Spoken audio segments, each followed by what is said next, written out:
Hello, everybody, and welcome to the Coast-to-Coast Combat Hour. I'm your host, Matthew Hawkins, and as always, I'm joined by my co-host, Ed Carbajal. Ed, what's going on? Nothing much, man. Hopefully everybody had a happy Merry Christmas and all of that.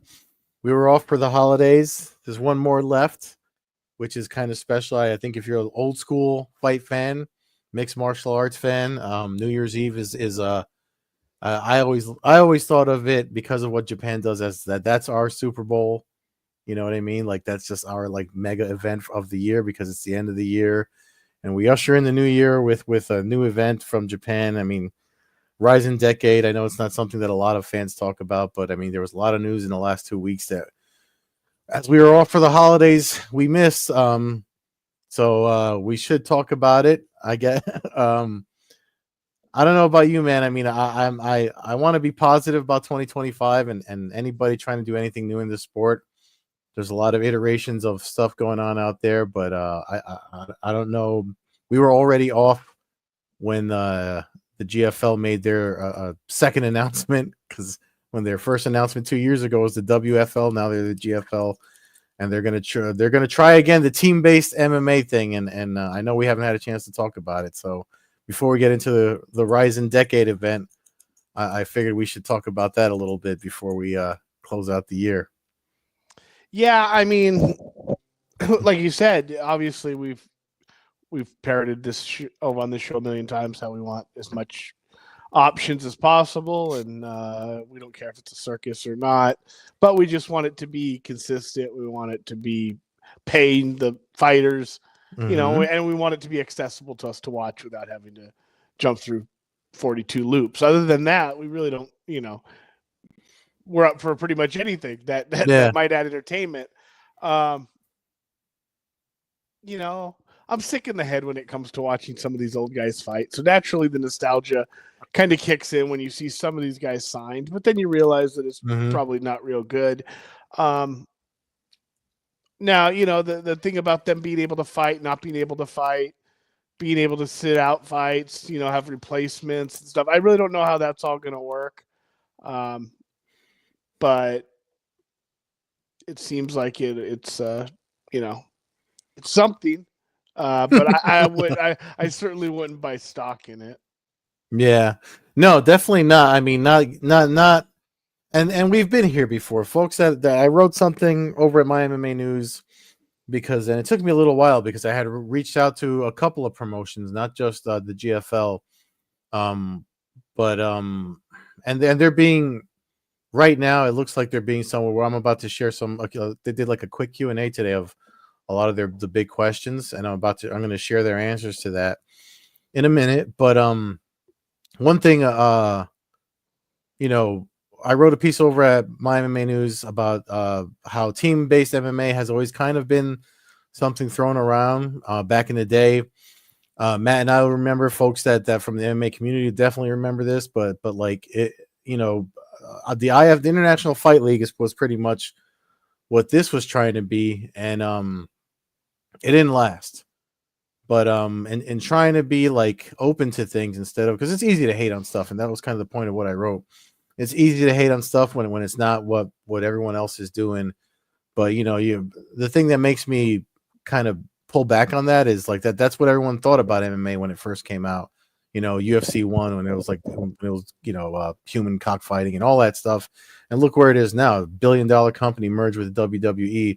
Two things that were considered freakish freakish weird things to watch are $1 billion industries now. So with the thing with the IFL, and I like the IFL. There was fighters that came out of there that I they went on into to do stuff in the UFC. And there was fighters that were fighting there and they had injuries, and if had they not injured their backs, into like Chris Horodecki is the one I'm thinking of. He was somebody that was young fighting in the IFL and was like an up and comer, and something happened with his back that kind of like made his career go another way. So like there's talent, the opportunities for fresh talent. That's why you have to kind of like pull yourself out of this UFC bubble and watch the regional events and like the stuff on Spectation Sports and the stuff that Matt likes to go to. Even like BKFC is a perfect example. I wasn't even on board with it, but Matt was kind of like always pushing me. Did you see this? You got to watch it. And then I would tune in and watch it. And now I'm all on board with whatever BKFC is trying to do, and they're doing well. I mean, if Triller has anything worth watching, it's BKFC. Yeah, I don't that's true. know why that's the way that it is. Like Triller owns them. I feel like it should be the other way around. But it's just you have to root for something. It can't just be it gets boring, and you got to root for something different. And the GFL is looking to bring something different that's never really went away, but maybe now's the time to kind of try it again. I just don't really understand how it could work, because okay, so if I was going to do a team concept MMA, the only way I could see it working would be the way the IFL kind of did it, where you had famous coaches and their teams. It was Militech Fighting Systems. It was, stuff like that. You could have, Sarah Longo or something. I mean, you could, in theory, you could have different groups of coaches, of people that train together. If it was no-name fighters, to me, it might be able to work. Like if you really just went out there and got a bunch of guys who were like 0-0 and said, okay, we're really going to try to train these guys to fight. Not guys necessarily who are just off the street, but gym rat guys who like you train, who have never fought before, but something's crossed their mind. So like, let's see if they go and they train with, so and so, will they be able to, be successful? That might work because you don't have a rooting interest in the fighters. I just so let's say one team comes out and hold on, excuse me, I'm gonna sneeze here in a second, probably, but so I don't know if it's gonna be like location based, because that's one of the things that teams are based on is location. Gives you something to cheer for. But let me to get to my point. Basically, Vanderlei Silva is one of the names on this, right? Concerning. If he fights, I'm rooting for Vanderlei Silva to win by knockout, no matter what team he's playing, no matter what team he's on. You know what I mean? Like there can be no. You could say this is the Temecula Matt's backyard squad, the Hawks. Yeah. And if Vanderlei Silva's fighting my squad, I'm rooting for Vanderlei Silva. Like that's just how it is as a fight fan. You're fans of fighters. I don't see how it's not like you're gonna be like, oh, I want to see, So that's one of the things they brought up actually. So I'm gonna let me share. They put up this thread today, and I mean they're calling themselves the first global team-based MMA league, which in a sense is true because IFL was North American and it was all like U.S. teams or whatever. I'll say my concerns when we get through this. There's only a few of these on this Q&A that they posted today, but one of the things that you just went through, Matt, was how many GFL teams will there be? So the Global League is their inaugural season is going to feature 6 teams representing 6 cities around the world, right? I mean, I'm like, the world is a big place. So what cities in the world are big enough? You know what I mean? That you're going to make it part of a global league. So it's going to be like New York. It's going to be like London. Yeah. It's going to be like Riyadh, Saudi Arabia, yeah. It's going to be Johannesburg, South Africa, and Melbourne, Australia. I mean, I don't know. Exactly. I would imagine like Tokyo, Japan's got to be in there. I mean, Sao Paulo, Brazil's definitely got to be in there. Like when you look at fighting, you have to look at fighting. I would think, but I would also think like you got to have like, I guess. I mean, I don't know. 6 okay, of them. So right off the bat, the fact that we have no idea who these cities are, like why would city announcement in January. Okay, so we'll be January 24th. They're supposed to have a draft, and that they said that at the end of this thread that they're going to stream it. So for folks listening, if you want to find out, it's going to be January 24th. They have socials up. I'm not sure where they're going to stream it, if they have their YouTube channel up and running or whatever. To be honest with you, I'm not sure who's running their socials yet, but they're being right now. I would say they're being a little more transparent than the PFL is being. So that's a plus for me. So it's a plus, but with an asterisk. I'm still lost. So what makes up the GFL team roster? The GFL team roster will consist of 20 athletes across 10 weight divisions with 2 athletes in each division. The team roster is composed of 14 men and 6 women athletes. Okay, that's fine. And then so this is I think this is where the Wanderlei Silva and the names that make us be like, you sure you want to sign that guy? What does being signed mean? Signed, and they put in quotation, means the athlete is officially draft eligible to be chosen by the GFL's 16 managers plus coaches to compete in the GFL. So I don't know. I suppose that means they might not get drafted. Yeah. And then what is the purpose of the GFL draft? The draft allows teams to strategically select fighters from a pool of 400 plus male and female draft eligible athletes. I'm not sure what the eligibility guidelines are. I think that's where a lot of folks are concerned with the health of some of the names. So I mean, a lot of these names that in theory couldn't be will not be drafted. Mm-hmm. You're right. I mean, if people want to have a successful team, and there's 6 teams with 20-man rosters, so it's 120 people active on rosters, but they have a 400 people signed to. Yeah. The math is definitely So and then the last one is obviously it's when is the draft, and I just said it's January 21st. Stay tuned for details on the format and how to watch and follow. So January 24th is when we'll know who's fighting where and what the names of the teams are, I guess, and which cities. And so yeah. I'm sure Vangelis is looking forward to finding out what city he's got to move to across what continent to go train for this. Like, well, if it's global, that's why I'm saying that there's definitely going to be a whatever Brazil city, wherever he's at. I'm sure that's going to be the city that. But what if he gets drafted by Tokyo? Oh yeah.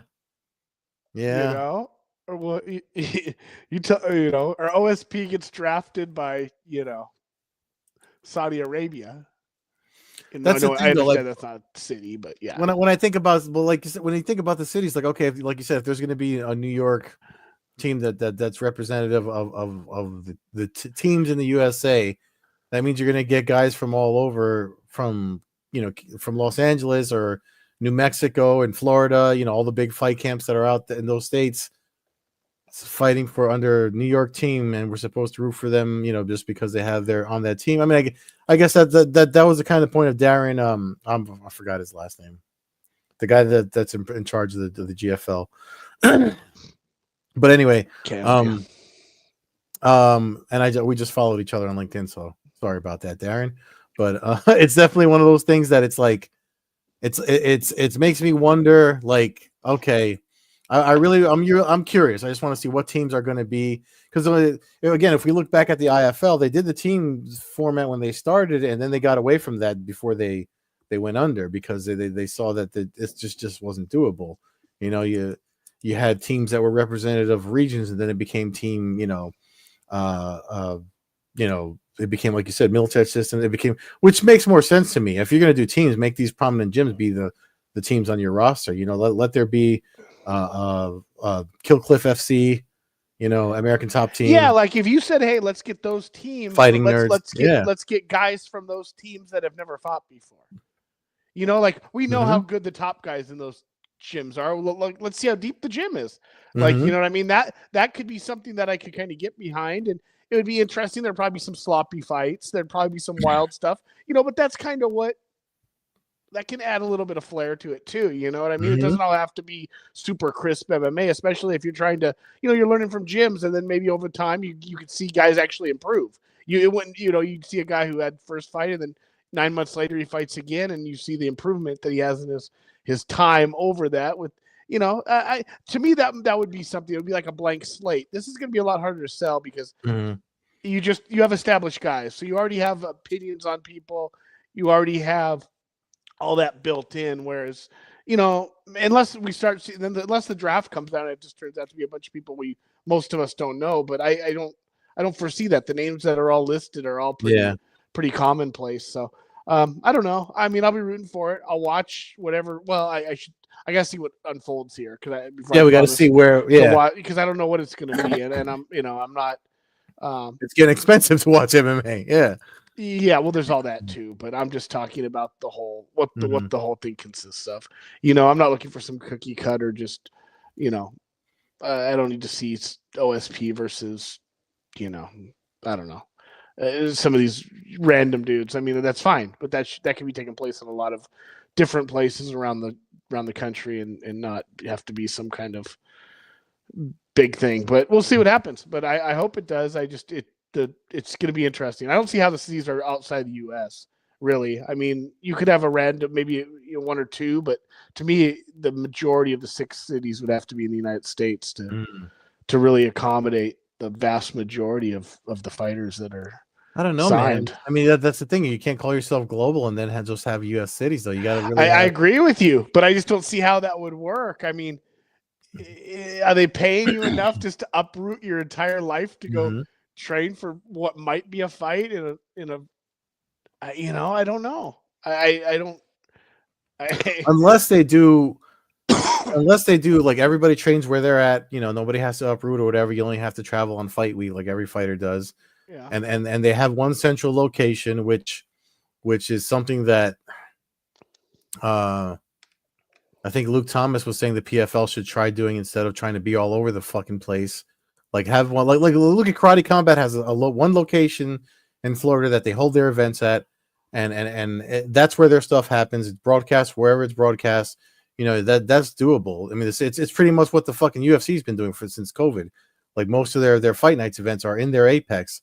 So if they get one central location that they can hold events in, and have them, sanctioned by whatever, sell some tickets. That's a ticket venue. If they keep trying to travel all over the place, plus market the events and put out materials and merch and all the stuff that comes with trying to make your promotion grow, this 50% revenue fighter share that they're planning on doing with all the fighters, that's going to be the XFC tried something like this prior to COVID, and look what happened to them. I mean, they're back now, but it's not the same thing. No, No. they're holding events, but hardly anyone knows about them. Yeah, I don't know. We'll see. We root for it, but it seems Mm-hmm. like it's awfully optimistic. But who knows? Who knows? I mean, we've seen.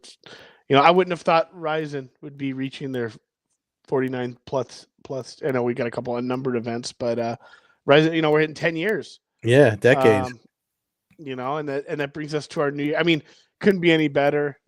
Japanese New Year's MMA. I mean, it's been a staple. It was about a 2 or 3 year span, kind of in the dark era after Pride, where it was very, very hard to see anything. So it's nice that it's available. Mm-hmm. Pay-per-view. Easy to order pay-per-view. I've ordered from them multiple times in the past. Pre-ordered this one, $14.99. As of right now, yep, RIZIN.TV. you can still get it for $14.99 on RIZIN.TV. That's correct. And I don't know if that's the standard price going up to the day, but I think it's generally $19.99. That's what I paid past when I've ordered the day of events. But you can't beat it. A little bit earlier start time than usual, which is nice for those that will attempt the grind. But the other thing is you get 2 weeks of replay with the pay-per-view on the Mm-hmm. website, so you're not it's not the grind that it used to be, where you never have a chance to see the fights ever if you missed them. Yeah. There is different parts of this card. It is a tad bit confusing.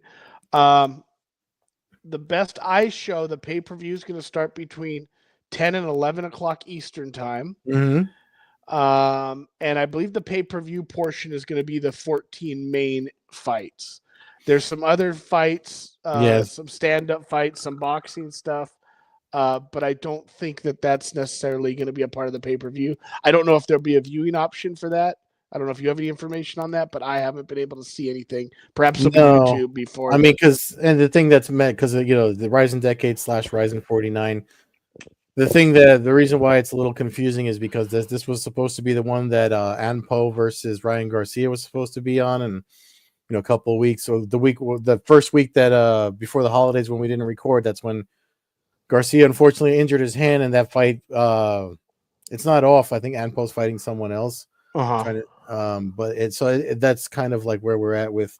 Oh, he's fighting right here. It says He's He's fighting a guy. Sina Kariman from. But I think that's that portion was supposed to air prior to this. So in a U.S. time, it would have ended at 11 p.m. your time. You know what I mean? So I think that's when you were scrolling just a second ago. I think if you scroll to that other page, it's got some weird title when I go to it. This here. That's it. I believe that's the event that was going to be going to be the pay-per-view with Ryan Garcia that was going to take place prior to it. So as it stands right now, I'm not sure how that will air. If there'll be a way to watch those fights in the United States or anywhere for that matter.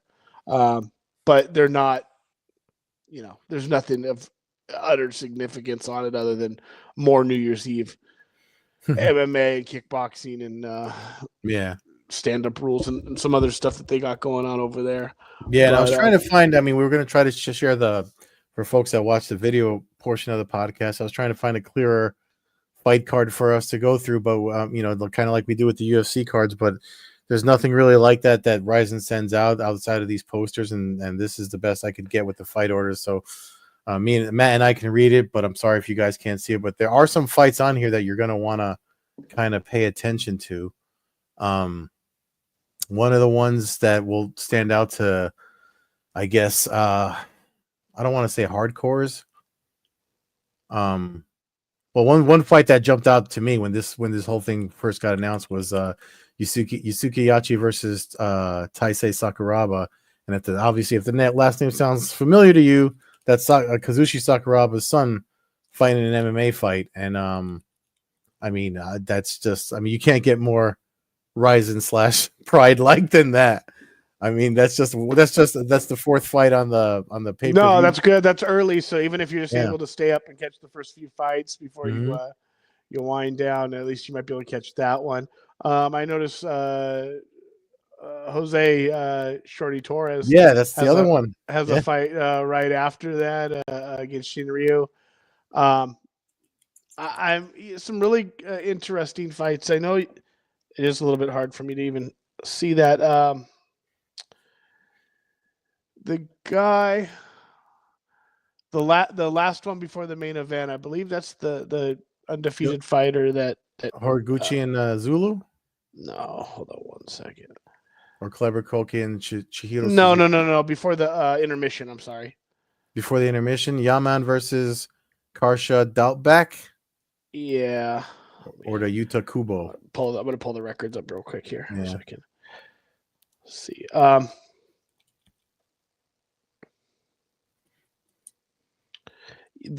Let's see here. Again, the fight card just changed, so I want to make sure that. Yeah, and if I'm not mistaken, just to while you're looking for that, I believe, I'm not 100% because I've written so many articles about my favorite Japanese fighters, but I believe Yusuke Yachi is a Kid Yamamoto protege. I could be mistaken, but I remember writing something about him dedicating a fight back when I was still writing at Sherdog. So yeah, it is the Shea Do I Live guy. He's he armbarred Juan Chuleta early in his last fight. He's undefeated, 11-0 fighter. So that's an interesting one. That's the ninth fight on what's posted on their social against Yuta Kubo. Yeah, and Kubo's 5-1, so he's no pushover either. But that'll be one right before the intermission. And then the main card, you got multiple title fights. Suzuki's on like a 10-fight winning streak. He does have a no contest in there against Keoki, so that makes sense for the main event to have that rematch. Suzuki also has a win over Patricio Pitbull, so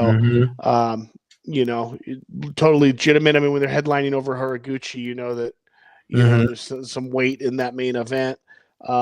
Horiguchi fights a fighter who's had only one fight in RIZIN, but was very successful in the EFC organization, so he gets a title fight. And then D'Souza versus Karamov for a third title fight on the main card. So, I don't, it's all that's fun with MMA. Yeah, and the thing about it is because the last press conference Dana White did, after the Tampa event, Hey, he said he's got something in store for us, and I seriously hope it's not the Conor McGregor boxing a Paul brother, whatever the fuck that is that keeps popping up on Twitter. I really do hope that it's something more along the lines of what he did with bringing in uh holy shit, who was the main the guy that just lost from RIZIN? We're recording on a Oh, Sunday, so like oh,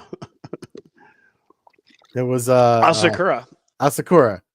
So, and he's been having a lot of conversations with Sakakibara, these guys that we just looked at that are headlining this event. I mean, even when he was asked about, I forget what they asked him about when they asked about Horiguchi. He didn't say no to it. He kind of like made it like he was open to whatever it was.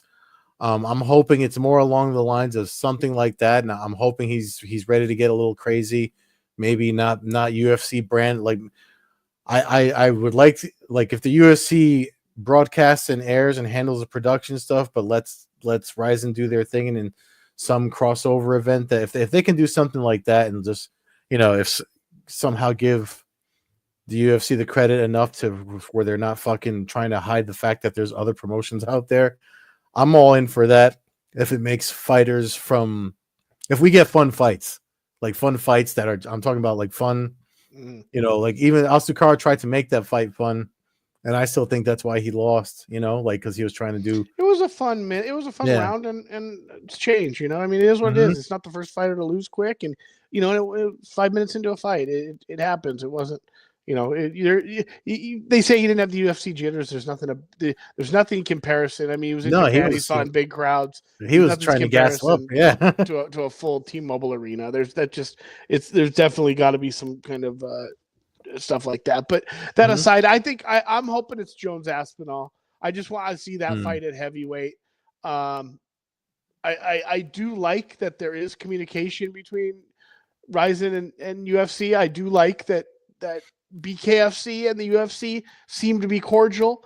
I like that there's that going on, and I if there's going to be a silver lining, perhaps by MMA kind of crumbling around the UFC, maybe it's enough that the UFC will finally not have that chip on their shoulder or that that worry that for some reason they're going to get taken out by a sniper or something. Like maybe that, because if everything's if maybe the UFC can just finally be comfortable enough in itself to be like, okay, we can work with these two other organizations and whoever else in the future, and realize that they're not threats to us.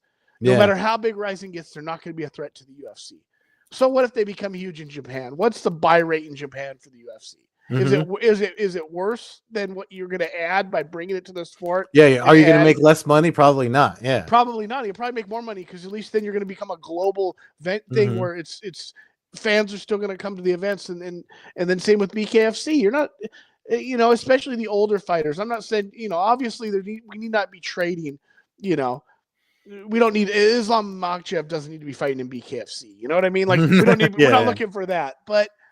But if Stephen Wonderboy Thompson wanted to, and I'm not even saying that I'm just throwing out names of older guys that might be looking for a paycheck or something kind of wild before they finally hang up their gloves. I mean, that's kind of what this is. I mean, these guys compete in a crazy sport, and there's one other faction of the sport that's even maybe a little bit more crazy, and so that's from what I've being around some people who have fought in and talking to them. I think that's kind of some of the rage about BKFC is that it's like a throwback to the caveman days of this sport in a sense, and and it's a chance to do something that a lot of these fighters never thought would be an option, as insane as it might be. So I don't know, but New Year's Eve MMA, Japan, Len Hart.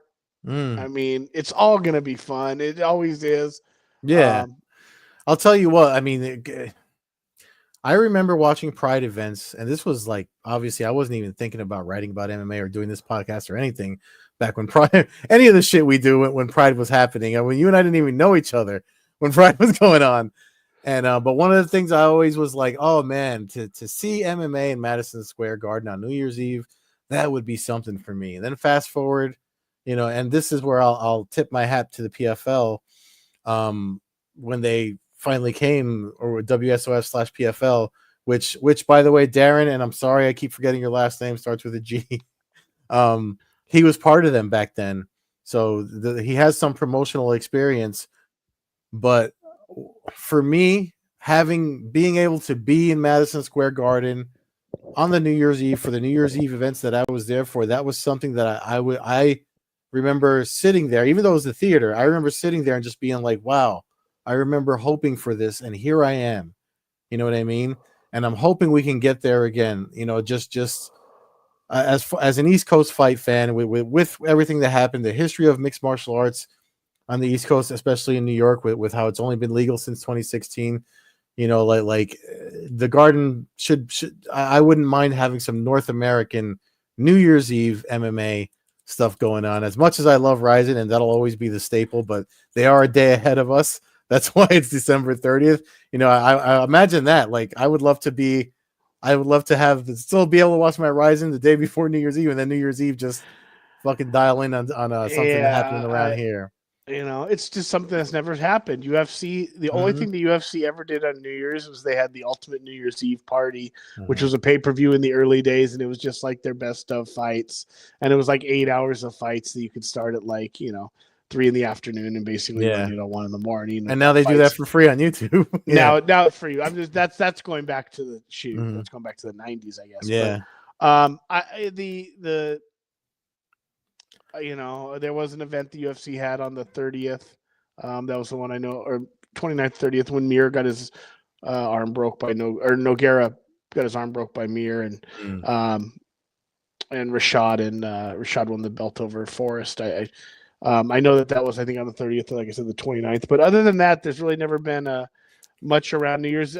Some early January stuff that jumps. The Condit Diaz fight was early in January, but they just never really flirted with that. I guess they never really thought that there's a crowd to be garnered by it. I don't know if that's true or not. I have no idea we don't really know. It's never really happened. There's never really been a sporting event that's taken place up till the countdown, and I don't think we're going to see it anytime soon, because it seems like the UFC has gone away from the holiday events. Yeah. So it just seems like maybe there is something behind them not getting the numbers on those dates. I really do hope, though, it's something that I asked maybe in September or August. I posted like a small poll, and most people were like, no. But I still believe, because of the popularity of where the sport is now, I think now, because of they have the cult-like following, Zuffa zombies, whatever you want to call them. If the UFC does it, like everything Scott Coker tried to do, I think if the UFC does everything Scott Coker tried to do when he was running Bellator, I think it would take off. I think it's something, just because they're doing it, fans will jump on board. You know what I mean? I mean, look at. I mean, there's people fucking starting to come. There's people that I've seen the posts. And I know thank God you're not one of them, but I've seen the posts that are like, oh man, I was shitting on Slap before, but now I like it. And it's because it's still their thing, regardless of if they try to make it separate. It's still their thing. So I'm hoping that's what we're going into in 2025. Well, we'll see. There's a lot of good fights that can be made. There's a lot of good stuff that could happen. I mean, boxing did well this year. There's a lot going on. Yeah. The GFL is going to tell a big part of the story, and then we'll find out what the PFL is going to do. I mean, really, they're going to be the ones who are going to kind of mold what we end up seeing. We know we're going to get from the UFC. We obviously can hope for some extra stuff with those other organizations, but for the most part, they're not a question mark. Everything else is a question mark right now. I don't think the BFKFC is a question mark anymore. They announced an event for Italy. They seem like they're. I don't think we have to worry about saying what's going to happen to them over the next few years. If anything, they're just going to grow. I mean, other than them, maybe Combate Global. I don't really catch them, but they're sounds like their ratings do well, especially in the Hispanic market and stuff through Telemundo or how they're broadcast. I know they're on Paramount Plus and stuff, but they don't have live crowds and stuff. Other than BKFC and the UFC, I don't really know of whole organizations that don't have any real question marks right now. And I mean, really, BKFC's only question mark is if Mike Perry's fighting again or what his status is. Everything else is good with them. They're selling tickets. They're coming back around my neck of the woods in a couple of weeks. Mm-hmm. Plenty of times in which Florida. is wild that Yeah. which is wild because there's just a hotbed that they can run an event. I mean, this will be like the 4th event in California in a very, very small window of time. In Southern California, I mean, within a 100-mile radius of all 4 events is pretty wild, and they've been successful in filling up the venues they've had them, and they've known when to have big venues and when to have small venues and when to have medium-sized venues. So they seem like they're smart. Seems like they're doing everything well. Like you said, the PFL, it'd be nice to see a PFL kind of go into the TNA wrestling thing and figure out a little studio where they could have 1,000 people there. Yeah. Charge $25 a ticket and have 1,000 people there and make a few bucks, but make it kind of their home thing. And whether it's in LA or whether it's in Washington or New Jersey, I mean, there's wherever it's cheapest for them to, because that's the thing. They got to look at cost. If they can get one central place where it doesn't cost them a lot and the commission doesn't take a lot of the chunk of the change that they make, and they can do their 50% revenue thing that they're saying that they're going to do, and it doesn't sink them, I would think you'd get a board with like a Tachi Palace or something like that. Why couldn't you do an Indian reservation, and Mohegan Sun, who probably is like, well, we need more fights here. What happened, to Bellator? There you go. And I don't know if Mohegan Sun has a smaller theater or something, because that's what you'd really want. It wouldn't be the thing. It would have to be a smaller, but Mohegan Sun could set something up outside too. Put up a friggin' tent or some shade structures out there and throw the cage outside and put 1,000 seats around it. There's got to be ways to do it. There's got to be smaller theaters. They got to have ballrooms. I've never been to Mohegan Sun, but I know that they have rooms where there's they have banquet. They have banquet rooms there. And that's what you're gonna have to do. That's what you'd want to do. And if that you make it a good viewing experience for the people that are there, just put some bleachers around it so people can look down into the cage and stuff. It's supposed to looking through the walls and looking through bodies and all the posts and stuff. A bunch of back ahead. They won't do any of this stuff. They'll continue to try to do Mandalay Bay and sell 185 tickets and stuff like that. I hope that's not the case, but it doesn't. I don't know if I would be surprised if we're talking about PFL come next New Year's Eve. Yeah. There's definitely question marks. I mean, the stuff that happened with the event that's supposed to be next month with that fell off with Corey Anderson and Vadim Nemkov, and Corey Anderson who tried to be the company guy and just keep his mouth shut up until now, until that fight fell apart for him. He's just like him and Patricio Pitbull all those guys are just like, I mean, if I have any wishes for the combat sports in 2025, it would be that we get, that the UFC has a true number 2 in MMA that forces them to set new bars and do new things, or if not, at least somebody that they can work with, and if they're going to absorb them, do it the right way and kind of don't just put UFC paint on it and absorb them, like keep alive some of what people loved about whatever it is, because Pride, when they bought Pride, it was just like, man, you just got all these fighters contracts and you did nothing in Japan when you came to Japan, So yeah, I mean, I there's a part of me at this point that just wants to see the UFC kind of absorb it all in the United States and just see what happens. And maybe something better will come out of it over the time, maybe UFC. But you got guys, if I could snap my finger at this point, it would just be give me Patricio Pitbull, give me McKee, give me all these guys and let them go fight in the UFC. Yeah. I'm talking the Bellator guys. The PFL guys can deal with the PFL stuff, but the Bellator fighters that were signed to Bellator and then got absorbed into this mess that it's been. And there's people online that make every excuse in the book for PFL, and I'm not going to go into naming any of these people. But I think that there is some agenda-driven stuff clearly on who they root for and who they root against. I don't see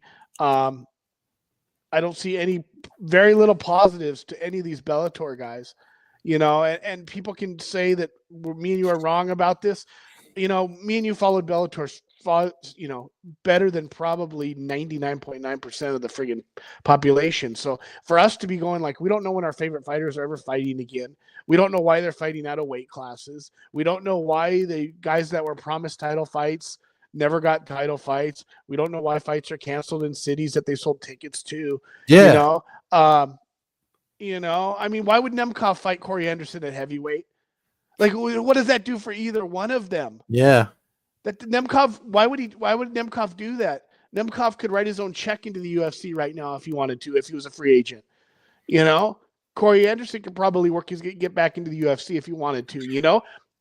These guys, I just don't. To me, I just want the floodgates to open up. Cyborg, I want everybody to have the options to do what they want to do. If Cyborg want, and let the UFC figure out what they want to do and who they want to turn down, and then let the kind of the ashes form whatever they do after that. But I feel like we need a complete whitewashing right now of what's going on, because to me, there is nothing going on. To me, it's RIZIN in the UFC and MMA. Yeah.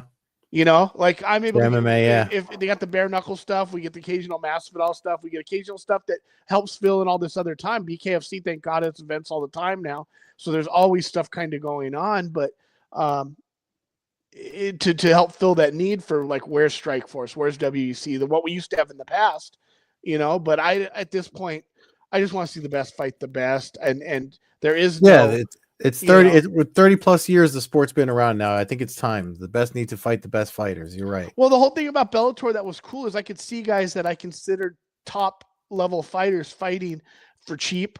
Not for cheap for them, but for me to go, it was much cheaper than UFC. Yeah. I could go have good access. You could literally walk into these weigh-ins and walk into these press conferences and be, right there. And it's like that on the media side too. And not for nothing. I mean, I won't name names, but I used to want to cover more UFC events. During the Fox era, that was the last time I was credentialed by the UFC to cover an event, because you could get something exclusive. There's something you could write about. There was something unique you could do. But now, if you get a UFC credential, you're getting the same shit that's coming up on your Instagram feed.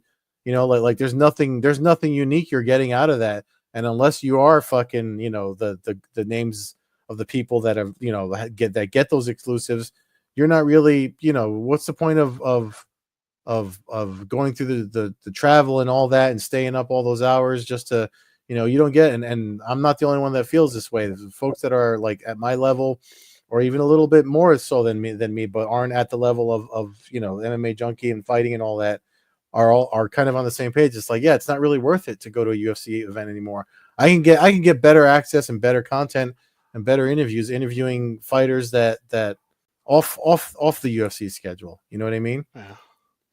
So. And it seemed like it was fun for you to do Bellator. I know I had fun going to events. It was was a more, and going to so many, you make, you meet people and it became fun, and then they did a good job of treating their fans, and I imagine they did a good job of treating their media well, and it made people want to keep coming back that saw their product, and that's why they had successful towns and certain locations that they could go to, because when they went there, it was always a hit, and that was always the option. With PFL, I don't feel like that's an option. Where do you go watch a PFL event? If I want to watch AJ McKee fight, where do I go watch him fight now? Yeah, they don't do a great job of letting you know either, unless it's on some paid service, ESPN Plus, or I mean, it looks like they're out of the pay-per-view business. But when they were trying to sell pay-per-views, it was only either that. I had to go digging to find the prelims that I found on DAZN's MMA's YouTube channel to find the prelims just for the events that they did show there. So who knows? But anyways, we'll wish the best for 2025, and we'll see what happens. But it was a fun 2024.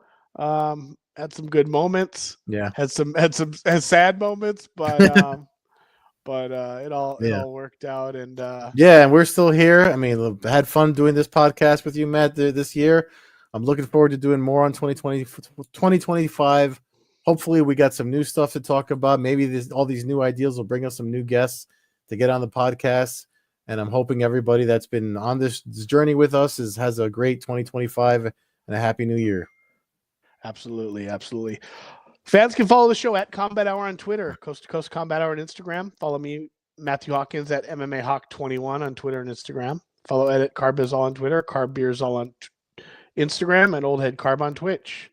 Thank you for listening, everyone. Have a happy and safe new year. Peace.